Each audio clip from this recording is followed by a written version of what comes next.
What's up, everybody? Today we're checking out a different video. It's not to do with music. It's about the attempted assassination of Donald Trump. I mean, attempted assassination of Donald Trump. I repeat, the assassination of Donald Trump. The attempted assassination of Donald Trump. I'm like, what is going on? You know, we really got to that point where, you know, we're like trying to assassinate, because Donald Trump is, you know, is running for president for the second time, and it just blows my mind that, you know, we've really got to this point where, you know, we're assassinating people, you know, wanting to run for president. I mean, what is going on? Why is this happening? So we're gonna be checking out a video. It's called from Task and Purpose. Will Secret Service sniper drops would-be assassin. That's the title of the video. The link to the original video will be in the description box below if you want to go and check it out. Do go check out Task and Purpose YouTube channel. Go and like, share, subscribe, and all that good stuff. And we're going to dive into this, and we're going to see, well, what the hell is going on. And more importantly, it's like, I think one of the most important questions is like the kind of the gap in the security. What is, you know, why wouldn't, you know, this assassin? I'm not gonna say his name, because I'm not gonna say that the person's name who shot at Donald Trump. I'm not going to say his name, so I don't want to give him any notoriety. He doesn't deserve any. But apparently, like, the Secret Service took him out. So we're going to check this video out. And yeah, so it's 13 minutes. It's just over 13 minutes long. But yeah, we're going to check this. We're going to check this out and see if we can get a better like context on what was going on. And so let's check this out. A shooter fired multiple shots at former President Donald Trump in an assassination attempt at a rally in Pennsylvania. One of the bullets struck Trump in the ear, causing him to quickly take cover behind the podium. We can see within 3 seconds the first line of Secret Service defense jumped into the line of fire, creating a shield around him with their bodies. This is not... So do you just think about that? Just it was then...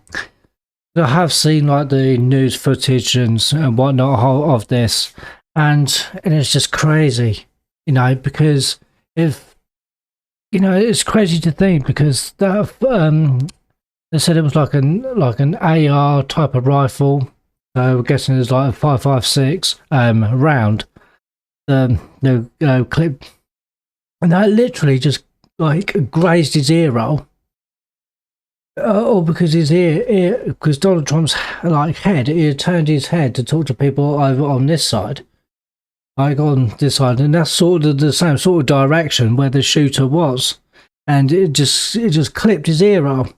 It just grazed his ear, and I just think about that. If Donald Trump had just turned his head just even slightly back to like head or face onto the crowd here, that fucking round would have, you know, blown his fucking head off. You know, that would have, you know, just, we've seen this with JFK, with, you know, John F. Kennedy assassination in 1963. It's just unbelievable. It's just literally just millimeters away from fucking, you know, killing Donald Trump. Like, I'm not here to discuss the politics. I'm not here to discuss like whatever political side you stand on. We're not talking about the politics of this, but we're just trying to get a better idea of what went on and what happened, and so. Yeah, so that's correct. Not a political video. The purpose of this is to examine the assassination attempt using open source intelligence methods and expert analysis from law enforcement officers. Lieutenant Tim McMillan, retired law enforcement officer who has extensive experience having worked 5 presidential details in the past, said this on X. They basically formed a bulletproof barrier around him. They didn't let him stand up until after they knew the shooter was down. Yeah. They would have gotten communication. So I'm no expert on this kind of topic and what have you, but yeah, they right there they did what they were supposed to do. But it's just the case of how did they let this shooter get on top of that roof with a rifle, with an AR, probably either an M16 or it was or an AR-15, so it'd be like a 5.56 rifle, but that was allowed to happen. I'm not saying it's intentional, but it just gives you just like the security is supposed to provide 360-degree fucking security, and to allow someone like to get onto the roof with a rifle, take aim, and then fire off a few 5 or 6 shots or whatever it was, and because people in the crowd, there was, I think it was either 1 or 2 people that got killed, and there was a couple that got injured, and what have you. Like, was this allowed to happen? Is it because, I don't want to put any conspiracy theories out there. I'm not doing that, because that's not the purpose of this video. I don't really want to. I don't dive into conspiracy theories. I usually just react to music, but I just want to dive into this because I think it's important. Because I know I'm from the UK. I'm not American, so you think, why does that affect me? But I do. It's because I care. That's why. And I do care about this sort of thing. I do care, and I hope, I've always wanted to see like you guys in America. I'd love to see you guys get like a president that will be able to give you a better America. That's because it's just like, it's just crazy. It's just crazy. It's just mind blowing. This is what we're doing. This is what we're doing. We're just trying to assassinate political candidates. Candidates wanting to run for president. I just don't think that violence towards politicians is not. It's not the answer. It doesn't. What does it do? Why are we doing this? Why are we? It's just crazy. It's just such mind blowing, and and I feel that one of the things as well is that, like with these rallies, when they do this, is they always say that the person on the stage is the most vulnerable. So my point is, why do they allow, or why did they actually, no, not why they allow, why do they hold these rallies in completely open environments? Why not do them in enclosed buildings inside? Because then you got complete protection, you got all your security providing security on your doors and everything, so no lunatics can get in with any weapons of any sort and do harm to the person who's on stage. So from my point of view, from the way I see it, it'd make more sense to do it in enclosed environments like buildings, enclosed buildings and stuff like that. To hold these rallies are not out in the open, because when you're putting yourself out in the open, what's happening is you're allowing yourself to be vulnerable and to open threats, and as we see with Donald Trump, and we've seen it with Abraham Lincoln. Well, we haven't actually seen it, but we've heard about it because we went around the time of Abraham Lincoln, Ronald Reagan, JFK, do you know what I mean? And so on, and other presidents around the world, these assassinations have happened, have occurred, and I do feel that these like politicians and everything, they need better security, and they really need to amp that up. And it's anyway. Let's just go. I can just. Let's just continue with the video is what I meant. Sorry, I'm struggling to get my words out because I just feel really just like shocked and quite upset by it. I'm not a Trump supporter. I'm going to make that clear. I'm not Joe Biden either. I think, I mean, let's be honest. I mean, sometimes I look at like Joe Biden and I just think that when he's giving a speech, he always looks bewildered, like he doesn't know why he's there. It's always like, it's like, why am I here? Who are these people? Why are they looking at me? Why is there loads of cameras? But anyway, sorry. Patients through their radio devices in their earpieces confirming this. At this moment, the agents are not just protecting Trump, but they're also checking his body for additional injuries and assessing his condition to see if he's ambulatory or not, to see if he can move on his own.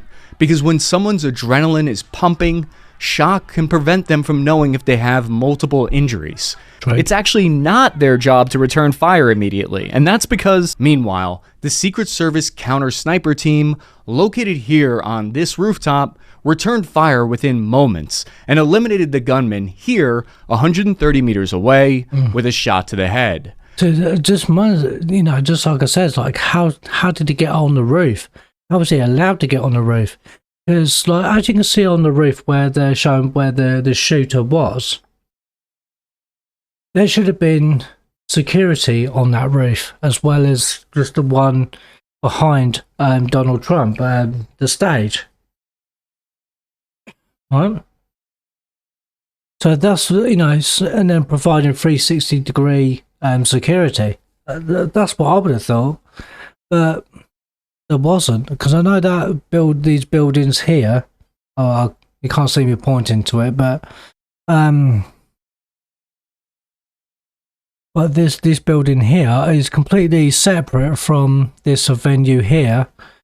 I know that, but it's still quite close though, isn't it? Do you know what I mean? It's still close. So so there should have been, snipers on this roof and this roof, as well as being here. Because that's like the stage was here, and that is protecting Donald Trump's snipers on here, on this roof here. But there should have been snipers on this roof as well. From like law enforcement and Secret Service security on here, also providing 360-degree 360 degrees security. That's what I would have thought. I mean, because what was to stop for anybody from over here coming down here and fucking doing something? You know what I mean? So you need that full 360-degree security. But anyway, let's continue. About 16 seconds after the shooting first started, the final gunshot can be heard, presumably from the counter-sniper team.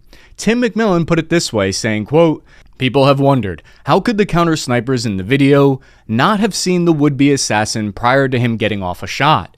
This is because the area of responsibility for those counter-snipers on the roof behind Trump was very likely in the extended tier. Essentially, they were scanning for threats a great distances well beyond the roughly 150 meters the threat appeared. This is evidenced by the fact that the elevated counter-sniper has to dramatically drop his line of sight to respond to the shooter. 27 seconds after the first shot was fired, we see the next line of defense reach their positions. Members of the Secret Service more heavily armed counter-assault team, seen here in full black uniform, sporting SR-16 suppressed rifles, establish a security perimeter on the stage. They're looking for potential threats that let's not forget, I mean, these officers taking up these security positions. I mean, these have been rehearsed, rehearsed, and rehearsed again multiple times. But it's just crazy. I'm not going to react to the whole video of this, by the way. I'm just going to watch a little bit and then just trying to get some context of what really went down. Close quarters. We can see them scanning the up-close rows of the crowd from 0 to 100 meters because they know the counter-sniper teams are scanning for threats beyond 100 meters. We can see the agents in multicam set up security facing the rear, which shows the tactical discipline of this team, because not every single agent is facing the direction of the incoming fire. There's a natural tendency in human beings to key in on and get tunnel vision on the direction where shots are coming from, but it takes discipline to establish that 360-degree security. This is necessary because they don't know if there might still be another threat out there at this point. Secret Service... Yeah, because I mean, at this point, when they heard the first shot lick off, it's that... Sorry, you know, interesting choice of words I just used there, but the thing is, they don't know how many shooters are out there. They don't know if it's just one shooter, or there's two, or maybe even three. They don't know. But the question is like, how did the shooter manage to be able to get into the position that he got into to be able to take up the shot and just... Yeah, CAT teams were originally established in 1979, and this is the first time in history that I believe they've responded to a shooting incident involving a former or current president. Trump then told his security service detail to wait. He raised his fist and pumped it at the crowd. He shouted "fight" as the crowd chanted USA back. You know what? That will go down in history, and I think that's why Donald Trump probably done that. It's like fight and puts his hands up. I think he just wanted to, because that will be remembered. This will be remembered. This will go down in history. You know, and it'll be remembered for a long while. When asked about this moment, McMillan said, quote, "As for letting him pose for the photo op, there's always a degree of conflict between the personal protection detail and the political asset. One's entire mission is to protect their asset. The other's is to be political. I also saw firsthand when then Vice President Biden..." Because at the end of the security and the political asset, like I just mentioned, there's they're doing two different jobs. You know, yeah. So they both have two different agendas. You know, but yeah. Deviated from the pre-planned path to shake people's hands during a 2013 visit to Savannah. The agents on the ground then escorted Trump to a predetermined evacuation point roughly 50 meters to the rear of the stage in a reinforced armored truck. At this point, roughly 2 minutes after the first shots rang out, he's evacuated and his motorcade then sped to a hospital where he received treatment. Swarms of additional units then make their way to the stage. As a result of the assassination attempt, one attendee was killed and two others were injured who are still in critical condition from the rounds that missed the president. When I watched the video of what happened last night, it filled me with a visceral reaction of disgust and anger. It made me concerned for my country. I'm praying that somehow we can find a way to emerge from this tragedy stronger than before and show that we won't let the deranged acts of one individual tear us apart. This is a satellite image of the venue where the rally was held at Butler Farms. Like, you know, like I said before, just look how close that is. It's so close. It should have been security on these rooftops as well, providing 360-degree security also, like I just mentioned, and then yeah. Showgrounds near Butler, Pennsylvania. It's a wide open outdoor field with ground level and rooftop visibility that extends over 100 meters in every direction. The gunman was able to somehow evade security and managed to get onto this rooftop here. It's about 420 feet or 130 meters away from the podium and stage where Trump was giving his speech. He was on a one-story building with a pitch that's probably about 25 feet in elevation. Law enforcement reported the shooter used an AR-style rifle recovered at the scene. This suggests that it's most likely a .556 round. If that's the case, With a scope, 130 meters is an incredibly easy shot for someone who knows. Yeah, it's nothing. It's nothing. You know, just with a bit of with a bit of practice, and that distance, 130 meters, is nothing. With a high power, with a scope and a 5.56 round, yeah, and a bit of like skill, yeah, you can easily pull off a shot like that. It's not difficult at all. How to shoot. The 6 to 8 bullets appeared to miss President Trump by only a few millimeters after he turned his head slightly to the right. The gunman might have aimed for the head because it wouldn't be unheard of for a politician to wear body armor during a speech. It looks like the Secret Service counter-sniper team were using what looks to be a special version of the bolt-action Remington 700 with a suppressor firing a 300 Winchester Magnum round with a powerful variable scope. For reference, that's got substantial recoil and pinpoint accuracy out to 800 meters and beyond. To the point of what McMillan was saying earlier, this is the type of rifle that you'd be looking for extended range threats beyond 150 meters. This video posted on X of the counter-sniper team has 15 million views, with people disagreeing on whether or not the would-be assassin took the first shot or if the counter-sniper team fired first. The way I look at the security measures are that they're a tiered and layered approach. The sniper team is one of the last lines of defense. If they're pulling triggers, that means a lot of other steps have already gone wrong, because ideally a shooter should never even have gotten within a mile of an elevated clear shot of the former president. That's true. That is true. I've heard that. And I heard that they usually do a sweep of the surrounding areas within like a mile. Nobody should even been able to get within a mile of that close to be able to take shots, like this guy just said.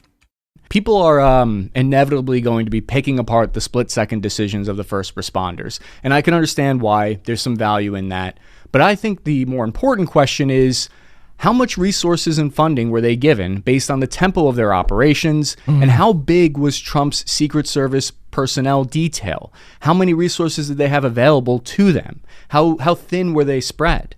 In Tim McMillan's analysis, he stated, quote, "Based on limited details at this point, in my opinion, the security breakdown occurred in the middle tier, which would likely include law enforcement who were supposed to be assigned to the area near the outbuildings. History was at a fork in the road here that was determined by less than an inch in a fraction of a second. This building that the gunman took up a firing position on is not a part of the Butler Farm Show perimeter. It lies just outside and belongs to a different company called AGR International. They're a supplier of automation equipment for glass and plastic packaging, but that could be one potential reason as to why this happened, because it was outside the perimeter of the event. But beyond a few trees, there's nothing between the president, just a wide open field that separates the two. The Secret Service advance team would have created a plan weeks in advance that normally would have identified every single elevated potential sniper position within line of sight. A quick count shows there are about 18 buildings that have a clear line of sight that I've marked for you on the map. Agents would normally either have someone posted up on each location. Yeah, that's basically what I just said. Have snipers posted up on each of one of those locations, like I just showed on the map, and not been able to take up any sniper position to cause any harm to the guy, to the former president and the candidate is running. So I think I'm going to leave that there for now, because it's nearly 25 minutes long, and I could talk about this all day. But yeah, it's just absolutely just mind blowing that this was able to happen. It shouldn't have done. It shouldn't have been allowed to happen, and there's definitely a breakdown in Donald Trump's security, and and they really, really do need to do better. They really, really do. If you don't want nothing like this to ever happen again, you got to do better. What's your thoughts? Let me know in the comments down below. But this is just what I think, and I just felt I just need to speak on it. But yeah, what's your thoughts on the whole situation? But yeah, they really do need to do better. And you know, like I say, I'm not a Donald Trump supporter. I'm not a Joe Biden supporter. I don't support any of really, like, I'm not a political person. So I don't vote for anybody. I don't. And the reason I just want my own fucking individuality. I just want to. I don't want to be a sheep and then just go and just do whatever, you know, and just vote for what, you know, do whatever everybody else does, because, you know, especially I'm not gonna no, you know, I'm not gonna just go along to get along in terms of, like, you know, I'll just vote for someone just for the sake of voting. I don't believe in that. I believe but it's, yeah, it's just crazy. I heard about this Sunday morning, and it's just crazy. Anyway, let me know what your thoughts are in the comments down below. I'll see you in the next one. Bye for now. Cheers.